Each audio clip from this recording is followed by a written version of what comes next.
The Atlanta Hawks are winning the offseason. They have signed major free agents, they won the draft, they finessed the Pelicans, and they traded for someone who, when healthy, is an absolute star. Trae Young, a star who it feels like has been on the trade block for years, seems like he is finally staying home in Atlanta and they are finally building around him.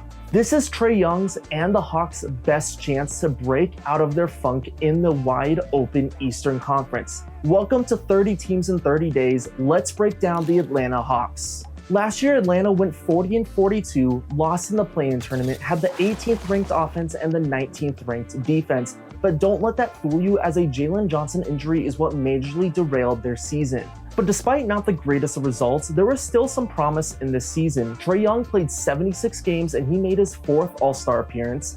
Dyson Daniels was the steals king, improved his three-point shooting, and won Most Improved Player of the Year. And Zachary Risacher had a major turnaround after struggling before the All-Star break. Post-All-Star break, he averaged about 14, 4, and 1 on pretty solid shooting splits, while playing good defense for a rookie. So let's talk about their current offseason moves, as there were 4 major moves that they made that I think is going to get them out of this rut that they have been in. The first is their win in the draft. They traded from the 13th pick to the 23rd pick by making a trade with the New Orleans Pelicans and finessing them, not for the first time, by getting the 23rd pick and a first-round pick of next year. But the Hawks ended up getting the same player they were originally drafting at the 13th spot, Asa Newell, someone who I absolutely love for this team. In college, Newell was elite inside of the arc, he was a good lob threat, and he had a solid post game. He's shown promise on defense, is pretty athletic, and he stands 6'9", allowing him to guard either position of the 4 or the 5. He needs to develop an outside shot, but I really like him on this Atlanta team and really like him playing with someone like Trae Young. I think he could be a star a few years from now, but at the moment he's going to be a solid rotational player.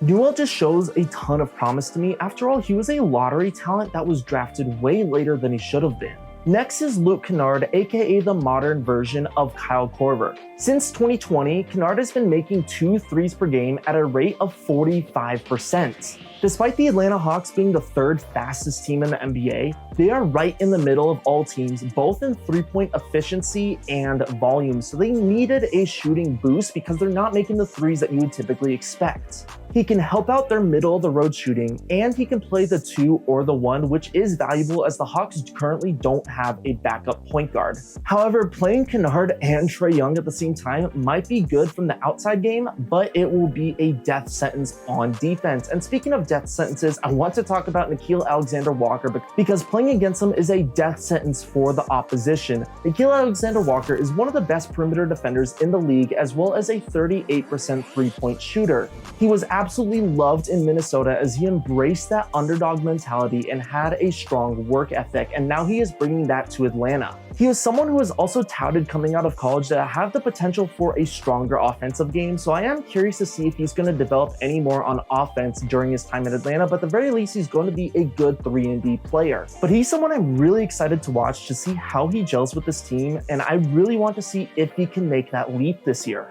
And the last major addition is the star Kristaps Porzingis. Now, Kristaps Porzingis is still considered a star, at least if you look at his advanced metrics, his PER, his VORP, his box plus minus.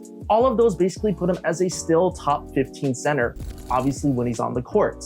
Last year, he shot an insane 41% from 3 on a pretty decent volume. He averaged 20 points, 7 rebounds, 2 assists, and 2 stocks per game.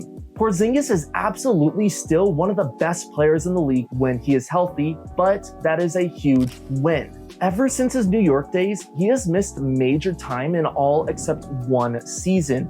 However, if he does stay healthy, I think he's going to be really successful with this Atlanta team, especially next to Onyeka Okongwu, as those players kind of cover each other's offensive and defensive weaknesses. But when he's healthy, Porzingis is a consistent 19 points per game. He's done this for 6 straight years. He can shoot over 40% from 3, and last year he was over the 80th percentile of pick and roll men. Imagine that with someone like Trae Young. I already did a full breakdown on Trae Young and Kristaps Porzingis, so click up here to watch that video. And with Trae, he is someone that I have incredibly high expectations for going into this season. Trae's taken a little bit of a step back in his scoring, at least compared to what he did in the past, as he's quote-unquote only scoring 24 points per game. However, last year, per 100 possessions, the Hawks offense got better by 8.5 points. That is actually more of a difference than what it did during his All-NBA season. Turning 27 with this supporting cast, I would argue that Trae Young could be heading into his best season yet. And not to mention with that infamous defense that he's known for, it might be covered up just a little bit with some of the defenders that I've talked about. And one of those defenders is also Jalen Johnson. Before his injury, the Atlanta Hawks were 22-19. And just 2 years ago, he was in the running for most improved player. He put up some really solid stats in the games he played last season. He averaged 19 points, 10 rebounds, and 5 assists while defending at an incredibly high level. He is a great finisher around the rim, and for his position, he is a pretty good ball handler, probably being the second best ball handler on the Hawks right now. At the age of just 24, I think he is poised to do something that Jalen Williams of the OKC Thunder did last year and break out and become a potential all-star. Two more players on this team that are really worth mentioning. First is the Great Barrier Thief, Dyson Daniels. He was first in steals last year and played elite defense the entire year. He also improved his three-point game and hit about 1 3 per game while shooting at about 34%. He majorly increased his scoring, and all of that allowed him to win the league's most improved player. I honestly wouldn't be surprised if he continues this level of improvement, especially from the outside, and we see him develop even more into a 3-and-D beast next season. Another player on this team to talk about is Mohamed Gay. Now, Gay saw only limited minutes last season, but when he did, he was pretty elite, especially on the defensive end of things, and all of his advanced stats back him up pretty well. His most notable performance was probably in the play-in tournament where he held Paolo Banchero to a pretty inefficient game. Now, I wouldn't expect Gay to be getting a whole lot of minutes next season as he will be competing for a spot, but he's just adding to this overall depth of the Atlanta Hawks. This team has just much improved, especially on the defensive end of things. You look at guys like Mohamed Gay, Kristaps Porzingis, Dyson Daniels, Jalen Johnson, Nickeil Alexander-Walker, Onyeka Okongwu, Asa Newell.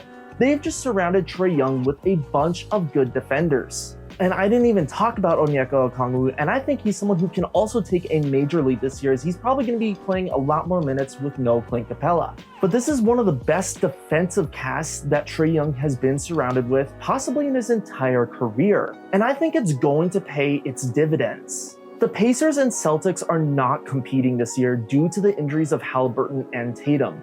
And if this Hawks team stays healthy, I don't see how they're going to be finishing worse than the 4th or 5th seed. But if some of the players develop in the way that I expect them to develop, I think Atlanta could be competing as a top 3 seed in the Eastern Conference. And that is one of the reasons why I think Trae Young is going to be a dark horse MVP candidate. The other way is if Atlanta improves its shooting. Last year, Trae Young had over 400 more potential assists than the next man up. That is 400 more shots that his teammates missed than the number 2 man, Nikola Jokic. Trae Young averaged 21 potential assists per game. Jokic averaged 16.5. So if the Hawks finish in the top 3, if he can shoot like we know he can, if he can score like we know he can, and if he is able to get huge assist amounts without being such a major hole on defense because the Hawks are fixing that, I easily think we could see him in the MVP running. Welcome to day 1 of 30 teams in 30 days. If you like the video, you know what to do, but that is it for this one, and I will catch you all later.